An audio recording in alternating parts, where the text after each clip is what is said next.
It's so dramatic. Oh my god. Such a dramatic start. I've never played this game, by the way. Hello, I'm Tazzy, and today I'm going to be giving you my very first impressions of a Star Wars Knights of the Old Republic on Nintendo Switch. Based on the first couple of hours of jumping in this game, so it is my very early impressions of this game. I have never played the original, but I was really excited to get my hands on this because me and Nigel over on the Story X Story podcast had briefly spoke about it, and he had basically said that it's one of the games that got him really interested in Star Wars, much how the Mandalorian TV series did for me, that it kind of like added that layer of wanting to be into Star Wars and know more about the universe. So I was really like interested to play this game because he had high praises for it. So it's out on the Nintendo Switch on November the 11th, so it is out now. You can buy it, you can play it, and this was gifted to me. I got given a code, very luckily. I'm very grateful because, like I said, I was interested in playing it, didn't know much about it, so it was a great chance for me to try this game out. Well, a skillful rogue that gets by on stealth and guile, and explore most at home on the fringes of space. A battle-ready fighter with no equal in combat. I'm gonna go for a soldier. Help, quick character, quick help text. If you select this option, your character will use an optimized template. You'll only have to choose your character's appearance and decide on a name. Select this option to customize every aspect of your character. You will choose attribute, skill, and feat allocation, as well as appearance and name. I'm going to do quick character for the purposes of this. And my sanity. Who we're going to go with?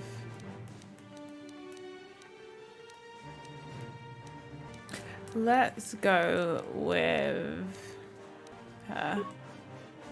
So Star Wars Knights of the Old Republic is an RPG with customizable characters, and it's set in the era before Rise of the Empire. It's got unique characters, creatures, and environments, vehicles, planets, all that fun stuff, where your choices will impact the story and your squad. So, for example, when I stood up to myself to a very rich snob in a bar or canteen, and she didn't like that, and she got daddy's goons on me.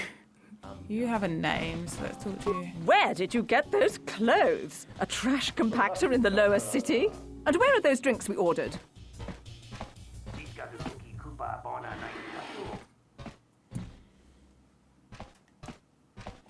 Careful what you say. I get the feeling this spoiled brat could cause us more trouble than she's worth. I don't care. Why is the help here so incompetent? One word from Daddy and I could get you fired. Okay. I don't even work How here. dare you speak to me like that? Daddy's going to hear about this. There's 8 different Star Wars worlds that you can go to. I have yet to explore them. I've been on the same planet. Again, only 2 hours into the game.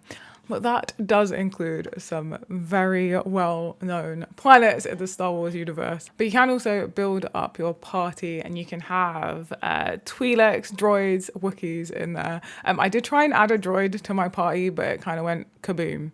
Yes, I only have Carth, who was the first character that got added to my party by the game.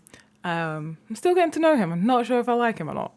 Yeah, so I spent most of the first hour in menus, learning how to play the game, learning controls, learning about all the ins and outs of creating your character and leveling up your character as time goes on, and just really getting to know how the game works. And then the second hour I played was more exploring, talking to people on the first planet that you arrive on. and fighting people while also earning light side points. Yes, I'm going towards the light side. Maybe that will change like halfway through. I'll be like, no, I want to be on the dark side. We'll see. But at the moment, I can't help it. Can't help but stand up for people. It's in my nature. It's hard to do it. So far, my sort of like first impressions of this game is that it's very easy to play and it's very easy to pick up and easy to get into, which is really good. I often feel like really overwhelmed when I start a new RPG, but this is not the case. It's very easy to get into, and that is mostly because of some of the features and just how the game works. I think it's really going to fit me for different moods that I'm in. And it works really well on the Switch. I feel like I can easily pick it up and put it down, and not feel like I need a lot of time. But then if I do want to spend a lot of time in it, I have easily got lost in those 2 hours. I have like picked it up a little bit, like a little 10 minutes here and 10 minutes there since. So that's why I say like it's easy to pick up and put down. Can see myself with this game as well. Like I said, lots of different moods. And the reason why I say that is because of some of the features mean that it's very easy to play if you just want to play for story and you just want to sort of have like a light RPG and go through that path. But if you really are into like your character customization and really want to get into like all the little nitty gritty of your powers and your different skill points and everything, there is a lot. Like I spent a lot of time in the menus reading it, and there is a lot there. So for me, I'm like, oh, if I want to just pick it up as a light game, I can. But for the times that I'm more like, no, I really want to build on a certain skill or I really want to focus this character and go down a certain path, I can. Like they are both options. Some of the key features that really stand out to me are the combat system. Combat system is very, very easy to understand.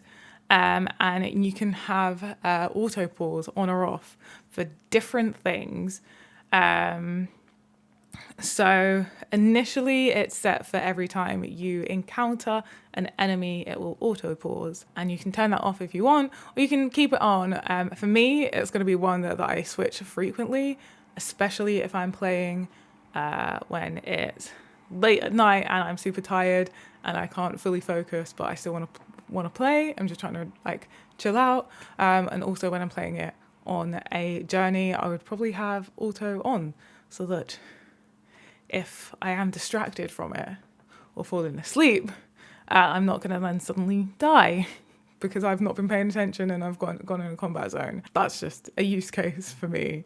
But when I was playing it and I was really focused on it, I had it off so that I could just like have more of a fluid gameplay.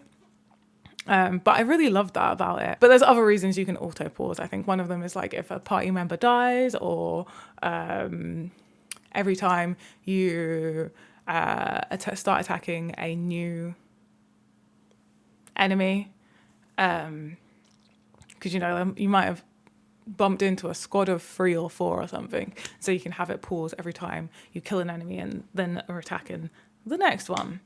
The message log also, I feel like more games should have these. But for me, like I am someone that jumps from game to game to game. Like I cannot stay playing one game for a long time. It's just who I am. It's how I've always played games. I'll start playing a game and I'll put it down for a while and I come back to it. And some games I'm like, where am I? What am I doing? I just have to restart it, please. The amount of times that I've started some games and never finished them, just kept restarting them because I'm so lost. I can't remember what was happening before.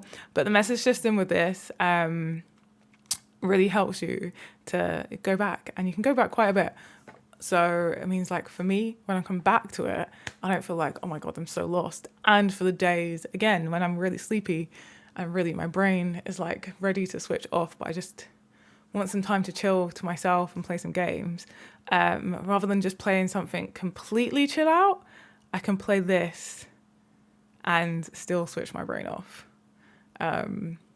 because I can just be like, oh, I don't have to think about what I've done. Can just check the notes. It's like it's keeping notes for me. I love that. So the message system I really like, and I think that works for the Switch as well, for how I use my Switch anyway. Definitely like for portable. And the other feature that really stands out for me is the auto level up feature. So I can get really into placing my skill points and things like that, or I can be the complete opposite and super lazy with it. So that is an auto level up option for if you do want to just, like casually play the game and just you're mainly there for the story and you don't want to get all into the nitty gritty of that. You can auto level up, which is great. I love it. Like you can auto assign skill points and stuff like that, which is really useful. And you can either do that, you can have it set so it automatically levels up, it automatically auto levels, or you can do it like each time it will let you know, like, oh, level up, would you like to auto level up? And then you can, or you can go in and select it. So I just love the flexibility that this game gives me and how I want to play, and I don't have to have the same set play style the whole time. And then that's not even including your choices. And yeah, I've already had some consequences. I've also been really, really, really pushy with, what's his name? I've been really, really pushy with Calf, trying to get him to tell me more about himself. And I feel like I've been like just trying to not annoy him, to not like me, because that's just like my first initial thoughts about the game from playing it for just a mere 2 hours, but I'm definitely going to be playing a lot more of this game in my own time, because it is a really, considering the storyline is definitely not chill, it's so easy to have as a chill out game, for me anyway, especially just having like, but yeah, like I said earlier as well, like me and Nigel have spoke about this, or Nigel spoke about this game to me on the Story X Story podcast, but we also did interview Michael Chu, who was a writer on the second Knights of the Old Republic game, which was pretty cool. So if you do want to check out the podcast, I will leave a link in the description below, so you can also check out the podcast. We do talk about a lot of different stories across pop culture, as well as like interviewing cool people. Some of them work on video games. Actually, a lot of them work on video games, and comics, and across the creative industries. So if you did want to check that out, I'll leave the link in the description below. But yeah, if you want to find me on other platforms, you can. I play games over on Twitch. I'm also like on Instagram and Twitter and all that fun stuff, and TikTok. So I'll leave all those links, are always in the description below if you did want to come over there and join me over on those platforms. And yes, I'll also leave a link as to where you can buy this game. Again, it was gifted to me. I'm very grateful to get the opportunity to play it. So let me know in the comments below if you have been playing Knights of the Old Republic, or if you plan on getting it. And I'd love to know how you find the game, or any like tips you want to give me. Feel free to leave those in the comments below, and we can talk about Knights of the Old Republic. Catch you in my next video. Bye.